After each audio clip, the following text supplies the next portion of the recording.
Una broke away from her dance partner and joined me. "Are you having fun?" I asked, handing her the red wine. "Not really. It's more for business than pleasure." "What, dancing with a group of handsome men? It's a good job if you can get it. That older guy in the gray suit is going to want to feel your ass soon."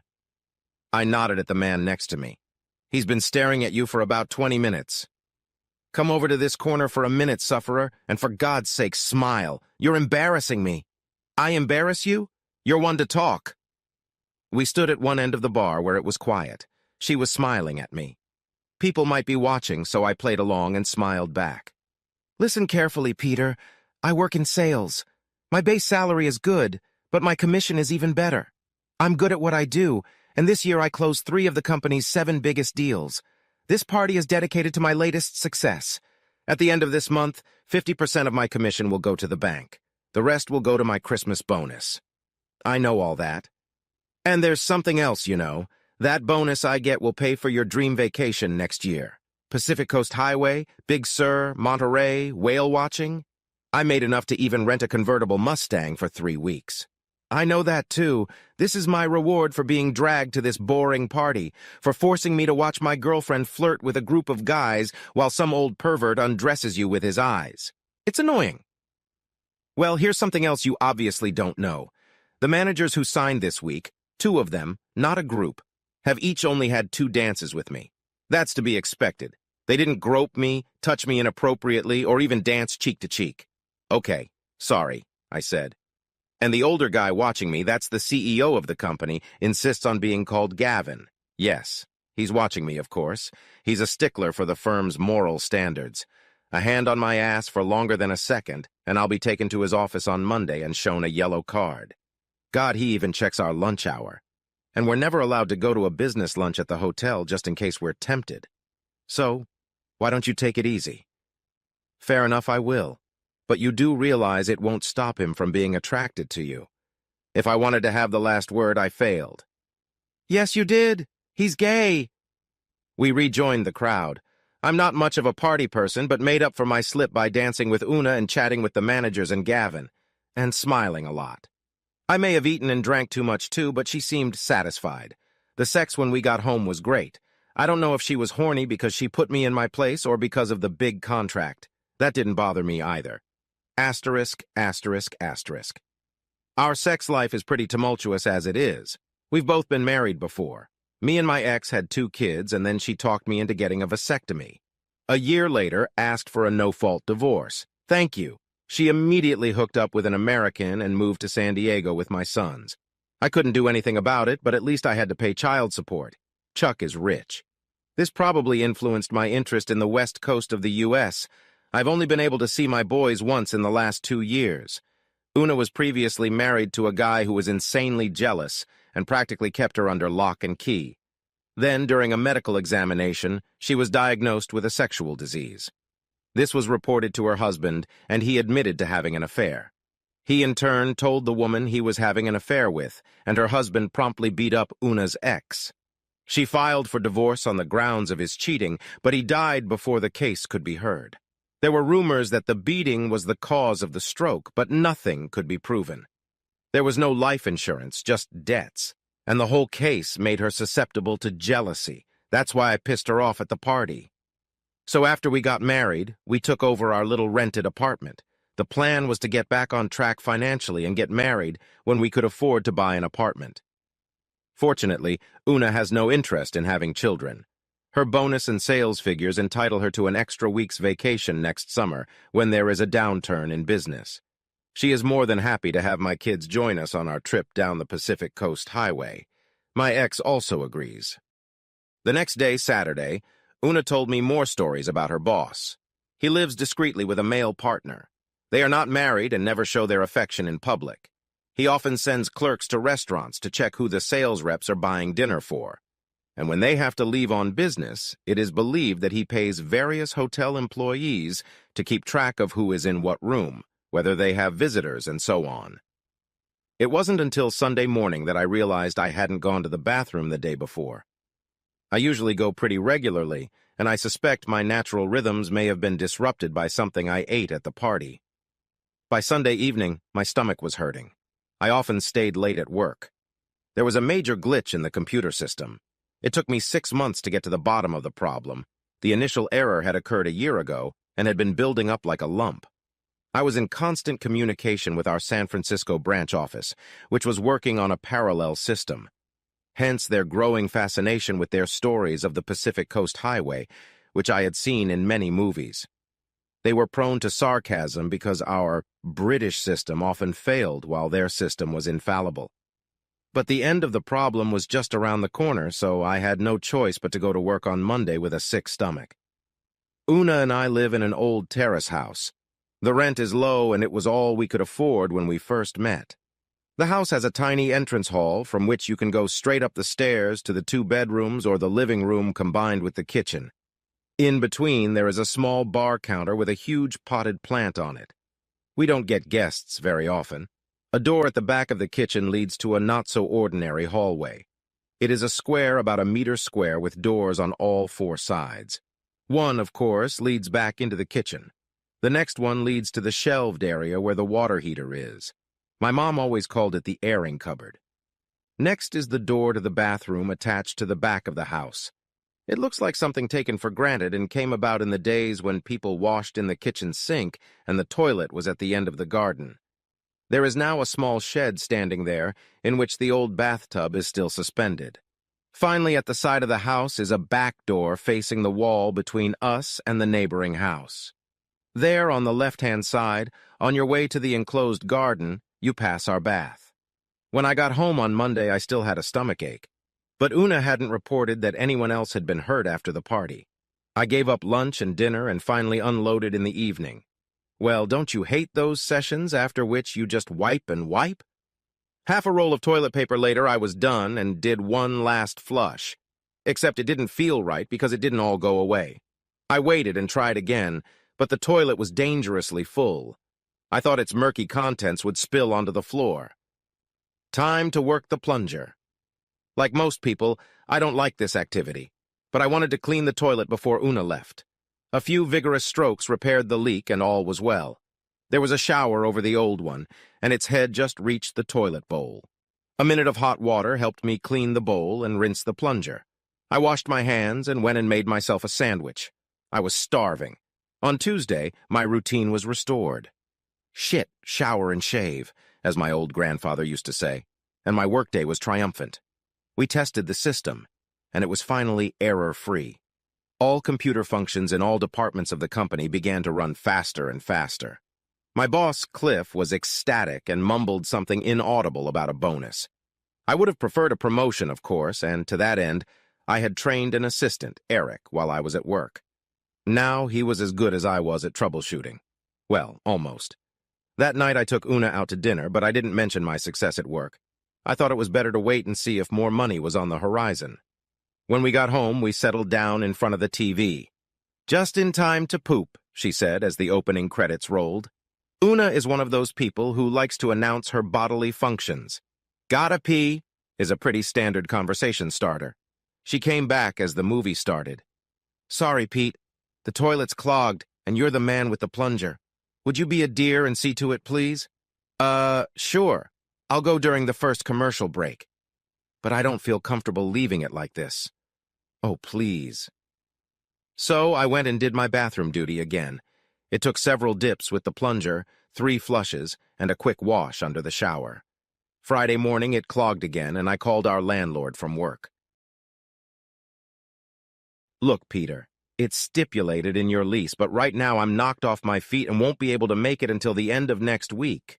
How would you feel about doing it yourself?" "I'm not going to crawl through the sewers, Len." "You don't have to. I saw what caused it last time. It's not very pleasant, but it's not difficult at all." "Go on." "There's a square inspection hatch behind your back door. It serves your door and the next door. Theirs goes under the dividing wall. Your toilet flushes into a sewer pipe running directly to this entrance. There is a small concrete shelf under the lid at the end of each pipe. That's where the clog usually collects.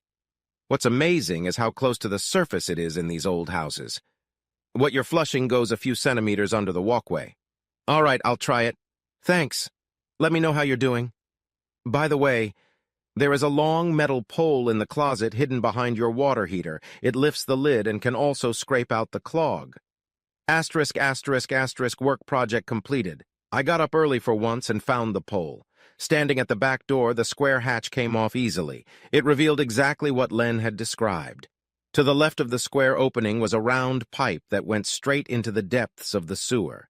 It created a curved shelf above and to the left where the drains from my and my neighbor's apartment went out.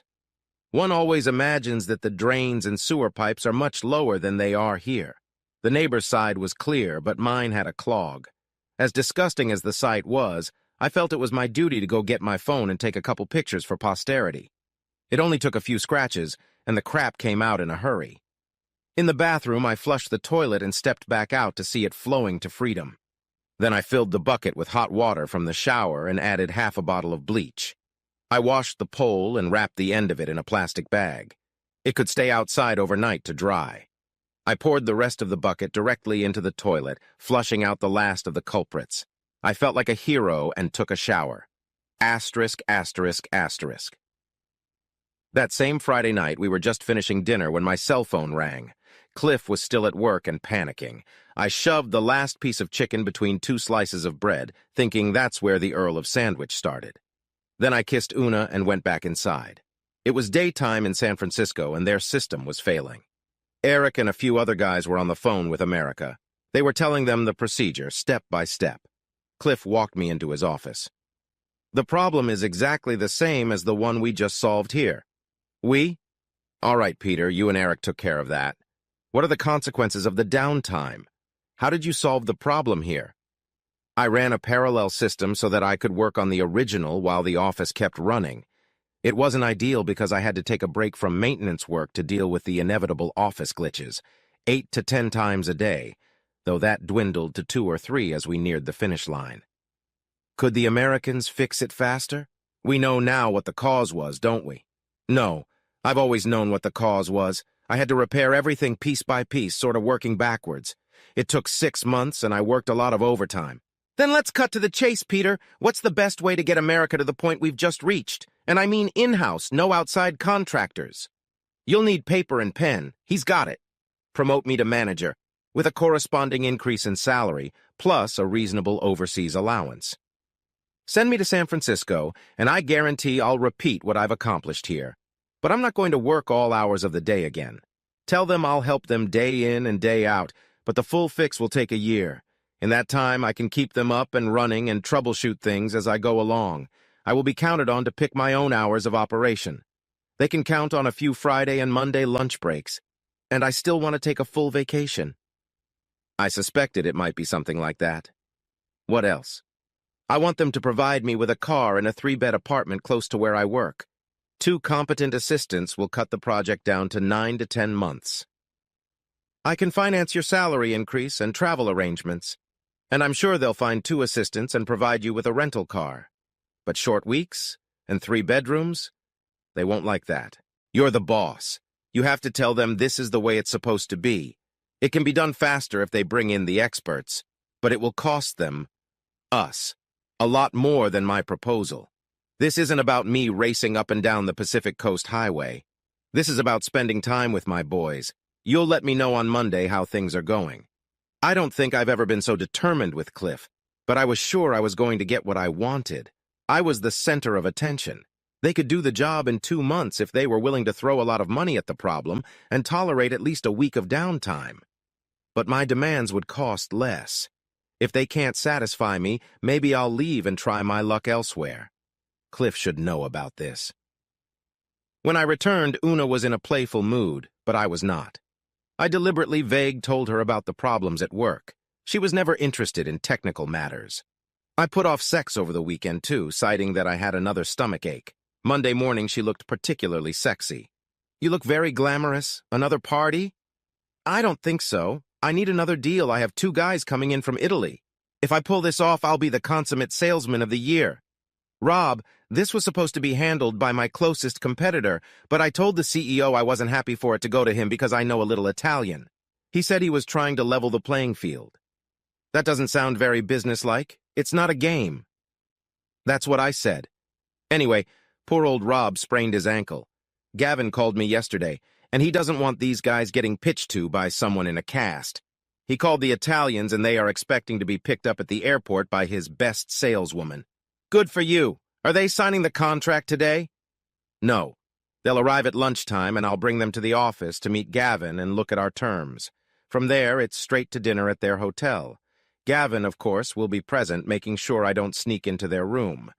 Then they'll have an early night, and I'll be home until 9. Won't he be watching to make sure you don't go back and visit them? He'll probably have someone at the hotel to keep an eye on them.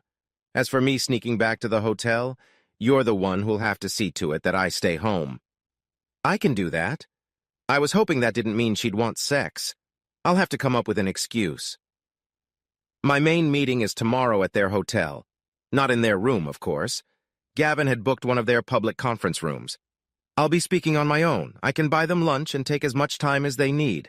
And no doubt we'll have someone from the staff watching us, popping in every 10 minutes with coffee and cookies. Tomorrow afternoon, I'll probably go home early while the Italians discuss it. The next day, our American colleagues agreed to whatever I wanted. An apartment and a car, though not a Mustang, had already been arranged. Cliff booked me a plane ticket for Wednesday morning. He also agreed to pay to ship a couple boxes of my personal belongings there. The weather in California was pretty much unchanged. I hoped it would stay that way. Take tomorrow off, Peter. Just call Wednesday before you go to the airport to confirm that everything is going according to plan. What will Una have to say about this? I've made it clear that you'll have to pay all her expenses. She's staying here. She's making too much money to leave. Well, good luck to you. He stood up and we shook hands. I wondered if I'd ever see him again. I was going to spend a year on the edge of Silicon Valley. My skills might come in handy there. I had a feeling Cliff suspected something like that. The rest of the day was spent clearing the table and saying goodbye. I got home early, packed up all my stuff, and sent it on its way.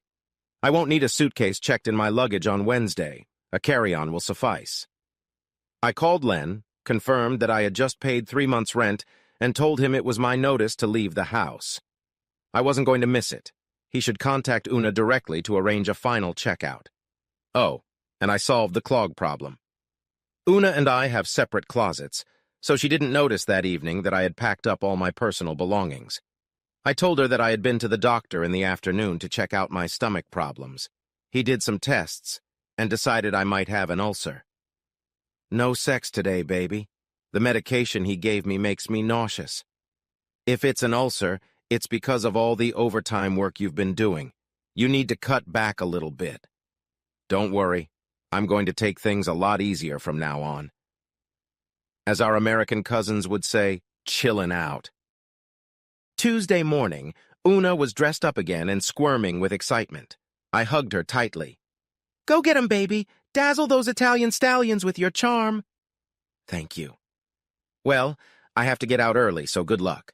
I'll be home around 6 o'clock and you can tell me how it went. I will. Be good. I left, but not for work. I went to see Vic at the used car store. He only gave me $1,000 for the car. I was supposed to make $1,200, but I couldn't. $1,000 would have been better exchanged for dollars.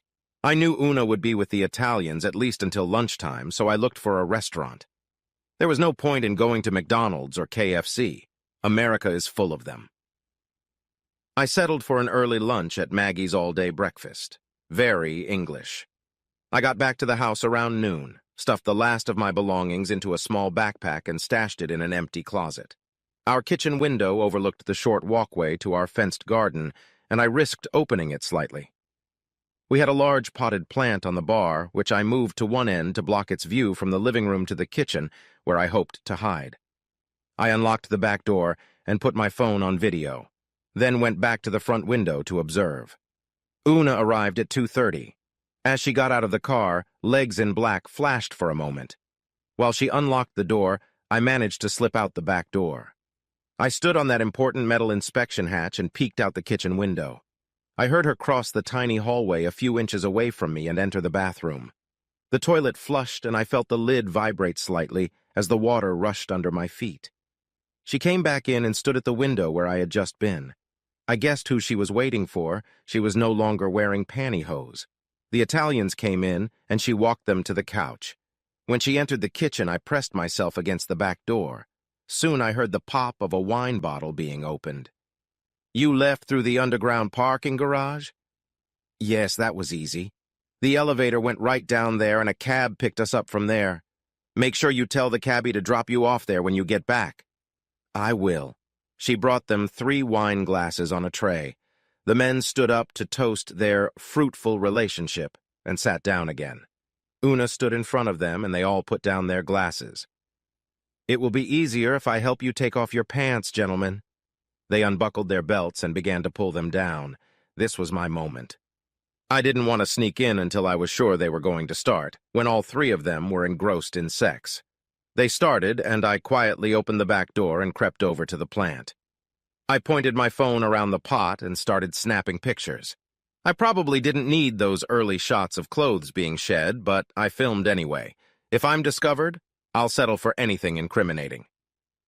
When they were done, the guys were still lying side by side on the couch in just t-shirts. Una, on the other hand, was completely naked.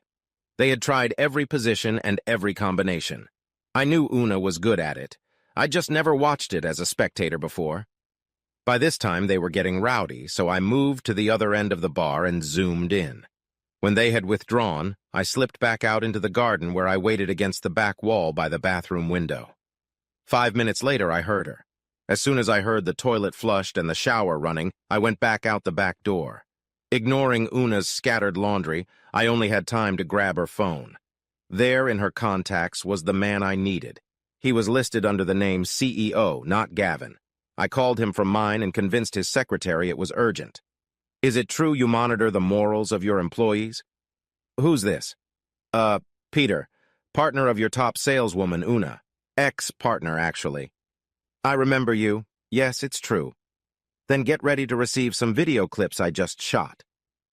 As soon as he received them, I briefed him on the situation and asked him to listen to the details of the Italian's escape from the hotel.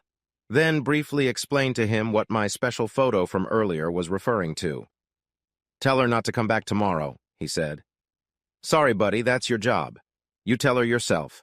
I would suggest face-to-face in front of her coworkers." I hung up and sent my first nature photo to Una's phone. When I came downstairs with my backpack, she was walking into the living room wrapped in a bath towel. Her jaw dropped. "What are you doing home? And where are you going?" "Shut your mouth, Una. You look like a goldfish. To answer your questions, I came home to get my backpack since I won't be here tonight. I'll spend the night in the same hotel where your Italian friends are staying, but when I get there, I'll use the front door, not through the parking lot." Her mouth opened even more. "But why? What's going on? All the explanation you need is in the picture I just sent to your phone." I looked down at him lying on the couch. "Bye." I walked out the front door one last time, whistling "California, Here I Come." Without a car, of course, I had to walk to the hotel. I never saw any Italians that night. I wondered if Una would show up to meet me, but she was nowhere to be seen. Quite understandable under the circumstances. The next morning, I went to the airport. Una was going to have a bad day. Work, bonuses, renting a house.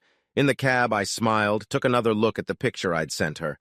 An open inspection manhole and a clog right above the sewer. You could clearly make out a lot of brown paper, and half a dozen used condoms.